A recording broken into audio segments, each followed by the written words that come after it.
من جبروت حماتي عليا خلت جوزي عايز يتجوز عليا. النهارده بقى صاحبة القصة بعتت لي القصة بتاعتها دي، وبجد خلتني اللي انا استغرب، هو فعلا في حموات للدرجة دي؟ عاملين ايه يا رب كلكم تكونوا بخير. النهارده جايه لكم قصه بتاعت واحده من المتابعين بتوعي، فانا هحط لك لينك الانستجرام بتاعي في اول كومنت مثبت.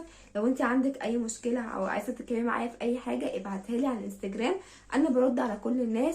والنهارده صاحبه القصه دي قالت لي ان انا اقول لكم على القصه بتاعتها، ومستنيه رايكم في الكومنتات، وهي هتشوف الكومنتات بتاعتكم كلكم. يلا بقى نبتدي القصه بتاعتنا.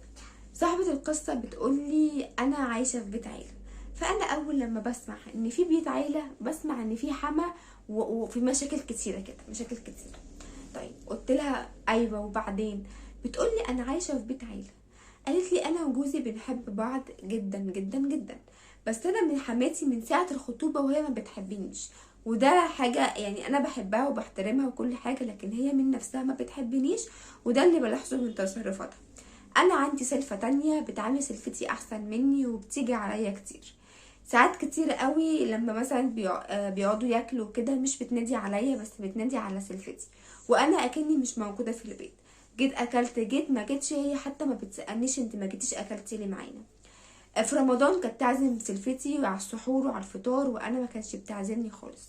وبتقولي ورغم كده كنت بنزل وبساعدها في شغل البيت وبعمل لها كل اللي هي عايزاه، بس بتقولي هي ما بتحبنيش.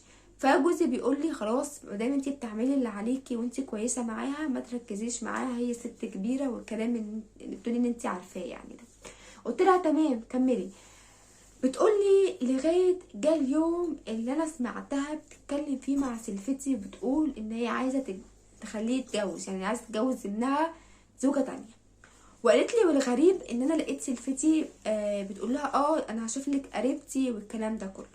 وبتقولي سلفتي دي كانت بتيجي تتكلم على حماتي، وكانت تقولي دي بتعاملنا وحش على ايه، انت تخليها تعاملك كده ليه. وكانت ساعات كتيره بتقولي ان حماتي بتتكلم عليا وحماية بتتكلم عليا والكلام كله ده. قلت لها تمام كملي. بتقولي انا الصراحه ما حطيتش الكلام في دماغي، قلت اكيد هما بيغزوني او الكلام ده كله، فانا مش هقول لجوزي يعني علشان ما يقوليش انت كل شويه بتيجي تشتكي لي والكلام ده كله. قلت لها تمام. بتقولي لغايه لما لقيت في يوم حماتي بتنده على يعني على جوزها، بتقول له تعالى انا عايزاك.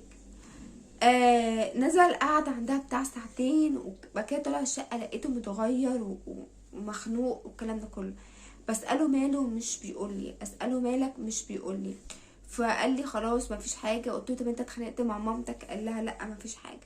اتخانقت طيب؟ قال لي فضل يتكلم مع ايتي، فضل يتكلم معايا وكده، وقال لي مفيش حاجه بس اهم حاجه انت ما تزعليش من ماما اللي بتعمله والكلام ده كله. قلت له لا انا مش زعلانه. قال لي راحت الايام وجت الايام، وكذا مره حبيبتي تقول لي والله لا خليه يتجوز عليكي، والله لا خليه يتجوز عليكي. راحت الايام وجت الايام، لقت جوزها طالع بيقول لها يا فلانه انا هتجوز قريبه سلفتك. قالت لي انا اتصدمت لما سمعت اللي هو بيقوله ده، واتكلمت معاه قلت له هي مامتك السبب؟ قال لها لا مش امي السبب بس انا عايزه اتجوز. قلت له طب انا مش ناقصك في حاجه يعني عمرك ما اشتكيت مني في حاجه، فجاه كده عايز تتجوز، وفجاه قريبه سلفتي دي بقت خلاص عايز تتجوزها. قالت لي اخدت شنطتي ورحت عند بيت اهلي، وقلت له لو فعلا انت عايزني تعالى لي في بيت اهلي.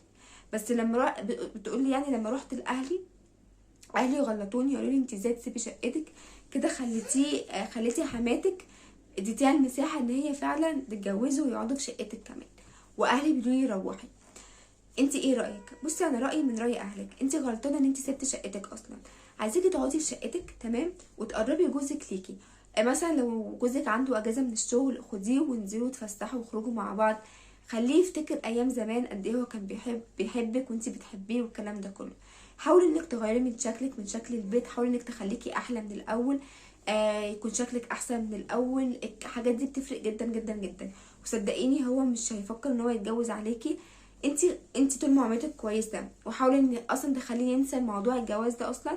وحاولي كمان ان انت تبيني لحماتك ان انتوا الاتنين بتحبوا بعض، وحاولي كمان تخليه يتقرب منك عن مامته، مادام مامته يعني من النوع اللي هي لا بتعمل مشاكل والكلام ده كله، لا خليه بقى هو يسمع كلامك انت.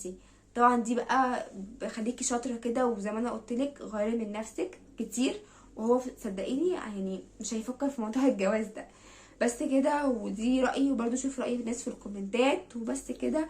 واي حد عايز يبعتلي اي مشكله يبعتها لي على الانستجرام.